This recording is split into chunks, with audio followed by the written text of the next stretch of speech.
Peace be with you. Friends, as we enter into Holy Week on this Palm Sunday, we are summoned to a very particular attention. Obviously, everything that Jesus said and did is worth noticing, but his words and actions as he enters the holy city at the climax of his life are especially compelling. This is precisely why the church returns again and again to these events and to these great texts that describe them. St. Mark tells us today that Jesus approached the holy city of Jerusalem from the east. Listen. When Jesus and his disciples drew near to Jerusalem, to Bethphage and Bethany at the Mount of Olives. The Mount of Olives, those who have visited Jerusalem know this, is just to the east of the holy city. Bethphage and Bethany were on the further eastern slope of the mount. So Mark's telling us very clearly that Jesus is approaching the holy city gradually from the east. Well, you say, okay, so what? Well, in these great literary texts, which are the Gospels, nothing is unimportant. In the prophet Ezekiel, we hear that because of the corruption of the temple, the glory of the Lord had up and left. The prophet describes Yahweh's leave-taking in stages, but here are the climactic verses. They're in chapter 10 of Ezekiel. The glory of the Lord went out from the threshold of the house, that's the temple, and stopped above the cherubim. The cherubim lifted up their wings and rose up from the earth in my sight as they went out. They stopped at the entrance of the east gate of the house of the Lord, and the glory of the Lord, the God of Israel, was above them. It might not strike us this way, but that is one of the most devastating passages in all of the Old Testament. For the temple of the Lord in Jerusalem was, practically in a literal sense, the dwelling place of Yahweh. To imagine, therefore, that the glory of the Lord had quit the temple was shocking in the extreme. That's Ezekiel's word of judgment, if you want, on the corruption of the temple. The temple, the holy city, were not what they were supposed to be, and so the glory of Yahweh up and left. However, Ezekiel prophesied that one day the Lord would return to his temple, and from the same direction by which he left. Listen now from chapter 43 of Ezekiel. Then he brought me to the gate facing east. And there the glory of the God of Israel was coming from the east. The sound was like the sound of mighty waters, and the earth shone with his glory. He brought me to the gate facing east, the main gate of the temple, facing the Mount of Olives. And there the glory of the God of Israel was coming from the east, coming precisely over that Mount of Olives back into the temple.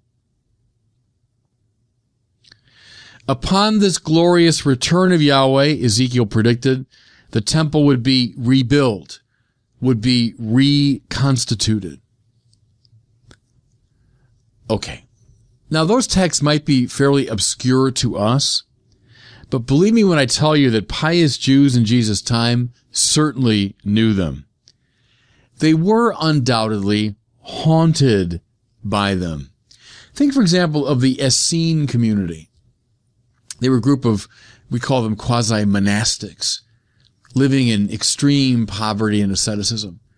They believed, Ezekiel, that the glory of Yahweh had quit the temple, which is why they were setting up a kind of alternative temple.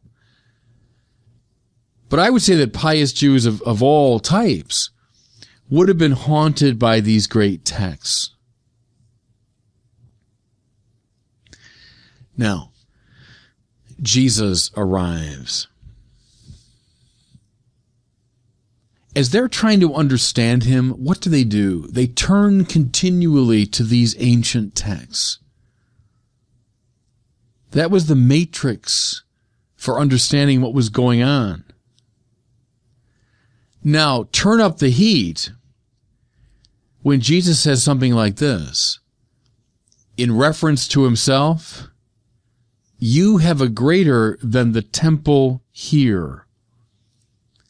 Jesus proclaims himself to be the true dwelling place of Yahweh, greater than the temple. And then they see what Mark saw. This same Jesus approaching the old temple from the east, just as Ezekiel said the glory of Yahweh would approach the temple. Jesus, who consistently spoke and acted in the very person of God, who declared himself to be greater than the temple, is indeed the glory of Yahweh taking possession of this house. And now we understand much more thoroughly why he did what he did upon entering the holy city. He went to the temple and pronounced judgment upon it. Reiterating precisely what Ezekiel had said many hundreds of years before. I will tear this place down, but then, what else? And in 3 days rebuild it. Ezekiel said that when the glory of Yahweh would return to the temple from the east, the temple would be rebuilt, reconstituted. It's exactly what's happening here. In 3 days I will rebuild it. John tells us he's referring to the temple of his body. Palm Sunday is the return of the Shekinah, that's the Hebrew for the glory of Yahweh, to take possession again of his holy temple. Okay, as if that weren't enough, there are other great texts that were certainly haunting their minds as they watched what he did.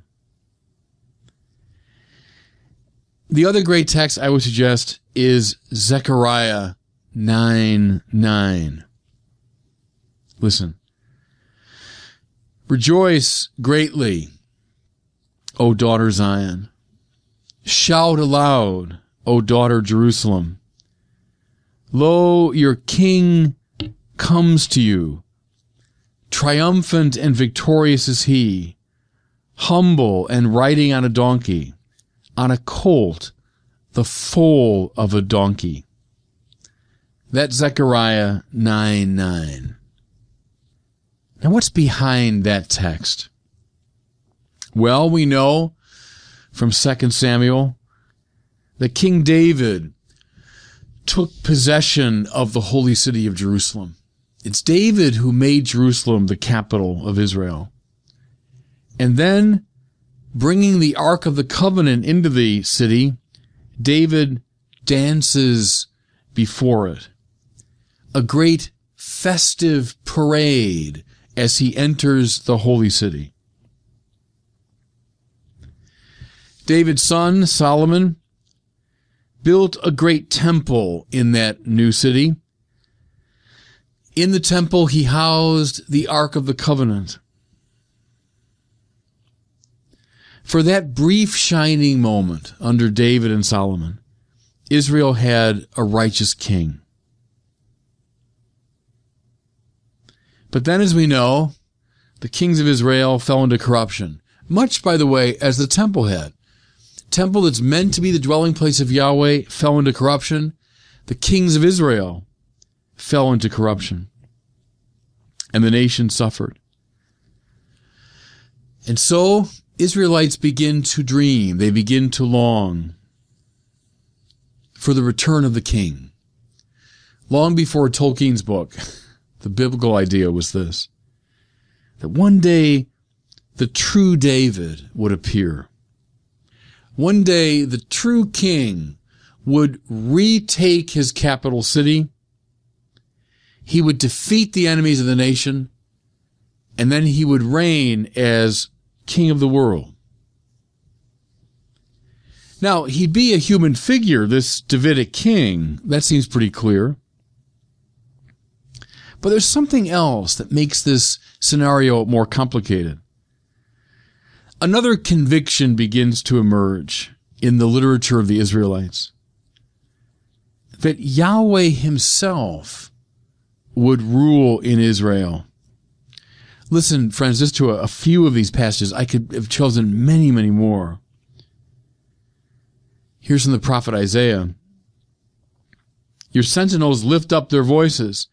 Together they sing for joy. For in plain sight they see the return of Yahweh to Zion. Yahweh as king coming into Zion, his holy city. Here's something from the prophet Malachi. For I am a great king, says Yahweh of hosts. My name is reverenced among the nations. Here's something now from Psalm 145. I will extol you, my God and King, and bless your name forever. Your kingdom is an everlasting kingdom. Your dominion endures throughout all generations. Again, I could have chosen many, many more. What's the point? The point seems to be that Yahweh would become king. How? Precisely through a son of David, who would enter the holy city, but now go back to Zechariah 9:9, not as a conquering hero, riding a fine Arabian charger, but as a humble figure, riding a donkey, indeed a young donkey. Could anyone at that time have missed that this is precisely what was happening on Palm Sunday? Jesus, who is speaking and acting in the person of God, enters the temple, enters the city, precisely as Zechariah said he would. The Son of David, who is also the Lord himself, claiming dominion in his capital city. He was the glory of Yahweh returning to the temple, and he was the new David. Indeed, Yahweh himself returning as king to deal definitively with the enemies of the nation. Wonderful now. As Holy Week unfolds, we see precisely how he fights, don't we? Not with the strategies and weapons of the world, but through the power of nonviolent love, forgiveness, and compassion. But this is why Pilate was correct in placing a placard over his cross announcing he was indeed the King of the Jews and hence the King of the world. The temple is now filled again with the glory of Yahweh. That's Christ coming from the east. The holy city is now once again the capital of the king. That's why he entered on the foal of a donkey, as Zechariah said he would. Friends, let these two great images fill your minds and fill your hearts as Holy Week now ensues. And God bless you.